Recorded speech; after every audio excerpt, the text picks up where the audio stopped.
Pamiętasz te czasy, kiedy odkryłeś pierwszy raz ten serwer, twoje świeżo założone konto na stronie, nie do opisania emocje, które towarzyszyły ci przy pierwszym wygranym wyścigu, satysfakcja ze znalezienia wszystkich ukrytych części do Futo oraz nowy, zakupiony samochód w kolejnej klasie? A czy przypominasz sobie twoje pierwsze starcie w Underground Racing League? Nowe znajomości przez dołączenie do ekipy? Słuchajcie, w tym filmie chcę przedstawić wam, dlaczego moim zdaniem Need for Speed San Andreas musi się w końcu obudzić. Co według mnie można poprawić z serwerem, jakie nowości byłyby ciekawe i tak dalej. Ten film zacznę najpierw z pomysłami. Na pierwszy ogień idzie o wiele ciekawszy system ekip. Jak wiecie, stoją ciągle w fazie alfa od 2 lat. Dla nowych graczy ten system może być wystarczający, ale dla starszych wyjadaczy serwera to nie wystarcza. Dołączając do ekipy tylko możemy być zadowoleni z loga nad nickiem. I to tyle zalet, jeżeli chodzi o ekipy. Proponuję zatem pomysł na cotygodniowym rywalizowaniu pomiędzy dwoma ekipami. Na przykład w tym tygodniu walka byłaby na Underground Racing League. Typowe 5 na 5. Ekipa, która będzie miała więcej punktów po turnieju, awansuje w rankingu. Albo też ekskluzywnie tylko dla ekip walka w kanionie. Ager X stworzył cudowny kanion, więc dlaczego nie można tej mapy wykorzystać?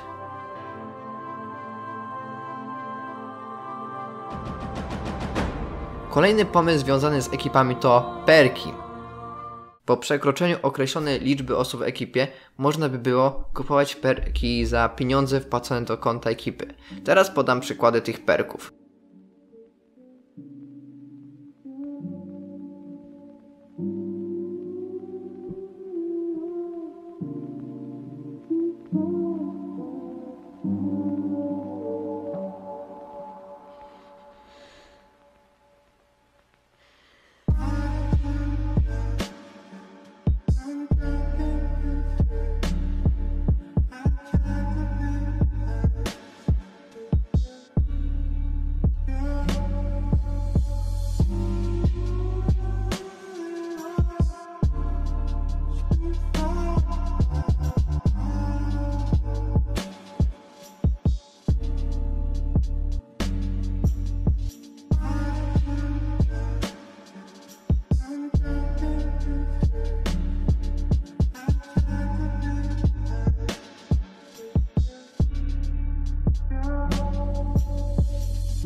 Poprzednio powiedziałem coś o rankingu. No właśnie, przydałoby się dodać w rankingu informacje takie jak ile łącznie wyścigów ekipa wygrała, procent wygranych, czy też kiedy ona powstała.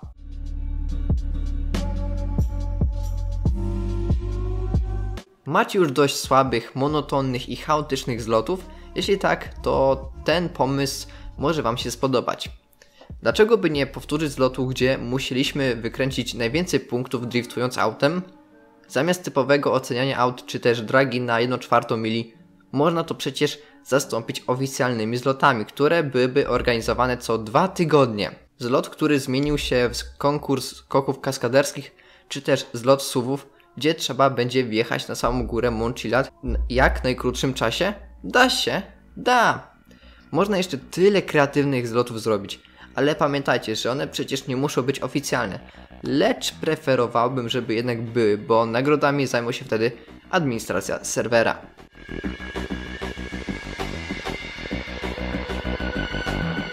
Pomysł z SUV-ami był pomysłem złym, ponieważ po tygodniu od dodania tych pojazdów każdy już nim nie jeździł. Może i trasy offroadowe nie pasowały do klimatu Need for Speedów, ale to była bardzo ciekawa odskocznia od ulicznych wyścigów. Szkoda, że dzisiaj już każdy zapomniał o tych wyścigach. Lecz przychodzę tutaj z kolejnym pomysłem. A gdyby tak dodać trzecią mapę, która będzie wykorzystywana w URL-u, będzie tylko jeden regulamin. Będzie to trasa tylko i wyłącznie dla klasy SUV. Ale gdzie taka trasa będzie, możecie się teraz spytać. A będzie, na przykład dookoła Baku Beyond lub Shady Creeks. Zawsze też można stworzyć tak jak stworzyli małą wysepkę, gdzie szukamy części do Kalahari. Jak zachęcić też ludzi do tego turnieju?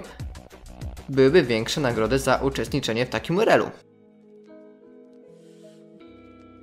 Brakuje mi na serwerze dynamicznej pogody. Dynamicznej, czyli losowo na serwerze odpalałby się skrypt zmiany pogody na deszczowo przez 20 minut. Dlaczego to wymieniłem? Urozmaiciłoby to rozgrywkę. Taki smaczek da jeszcze większy klimat Undergrounda. Trzeba też pamiętać o zmienionym sterowaniu podczas deszczu.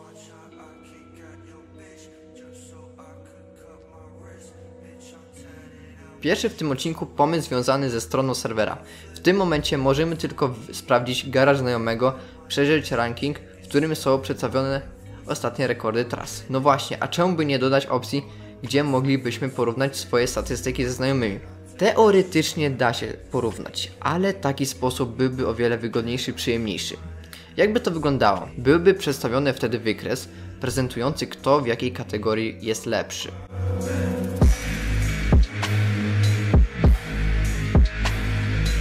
Denerwowało mnie to zawsze, kiedy musiałem szybko wybrać określony pojazd do wyścigu.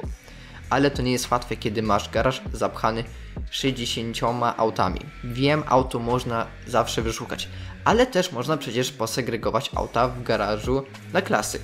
Wtedy to bardzo by ułatwiło wyszukanie aut i na pewno by pomogło w rozgrywce.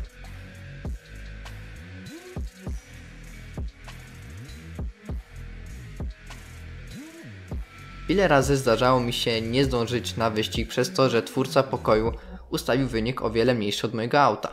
A co gdybyśmy mieli wybór, gdzie będziemy mogli szybko zmienić auto, nie wchodząc do zakładki garaż? Skróciłoby to wtedy cenny czas.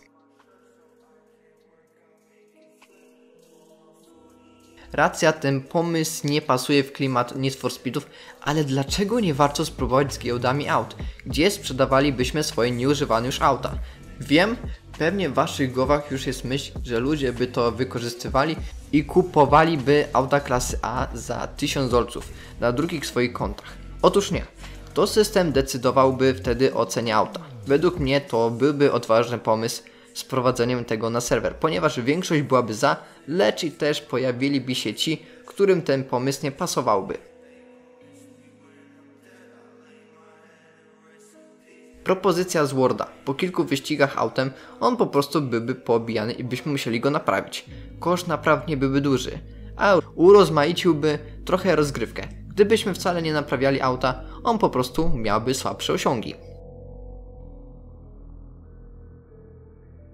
Byłbym cholernie szczęśliwy, jeżeli taki pomysł byłby rozpatrzony pozytywnie. Swobodna kamera pomogłaby wielu graczom w tworzeniu oryginalnych screenshotów swoich aut, montowaniu kreatywnych filmów. Coś na wzór jak moje Rainy Day. Czekam z niecierpliwością na taki update. Co według mnie należy poprawić? Pierwsze do poprawy jest system kar. A gdyby tak zrobić automatyczny system kar taki jaki jest w URL, gdy wyjdziemy z niego, chciałbym taki system, ponieważ na pewno nieraz wkurzyło was to, gdy jakiś gracz wyszedł z waszego wyścigu i nie dostał nawet racebana. Dostanie racebana, ale dopiero gdy moderator sprawdzi zgłoszenie.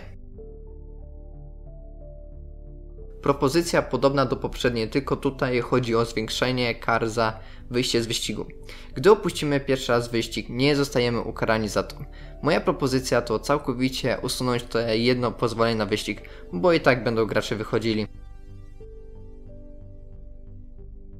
Nie ukrywam, zajęłoby to mnóstwo czasu, lecz jaka byłaby wtedy wygoda jeździć wyścigi bez tych pieprzonych lamp? To już tutaj nie chodzi o przyjemność, ale o osoby, które nie mają stabilnych 60 fps, ponieważ tacy ludzie mają problem z tymi lampami.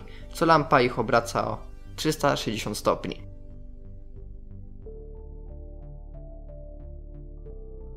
Ile to razy widziałem na czacie, że ktoś żalił się, bo nie mógł znaleźć ostatniej części do Futo. Przychodzę tutaj z pomocną dłonią. Dla takich osób mam też rozwiązanie. Nieznalezione części do aut zmieniałyby pozycję co tydzień. To znaczy, jak nie mogli znaleźć w tym tygodniu ostatniej części na konkretnym terenie, to możesz spróbować w następnym tygodniu. Co prawda booster jeszcze nie ma roku, ale od 8 miesięcy nie dostaliśmy żadnej aktualizacji do boostera. Nie mówię oczywiście, że źle działa, ale czasami ten program lubi się zepsuć i mogą się pojawić legendarne malowania na autach, czyli napis loading. Jest jeszcze sporo ciekawych rzeczy do dodania na ten serwer. Rozumiem bardzo dobrze, że większość ludzi z dev teamu nie ma już dużo czasu tak jak kiedyś. No ale zawsze też można dodać kogoś nowego, kto ma czas na takie rzeczy, ale to tylko moje zdanie. Cóż, to byłoby na tyle ode mnie. Chętnie poczytałbym też wasze pomysły na serwer. Co wy dodalibyście do niego, co wy byście też poprawili. Kto wie, może zrobię film na temat waszych pomysłów. Tymczasem ja się żegnam, mam nadzieję, że materiał był ciekawy i widzimy się w kolejnym filmie. Bajo!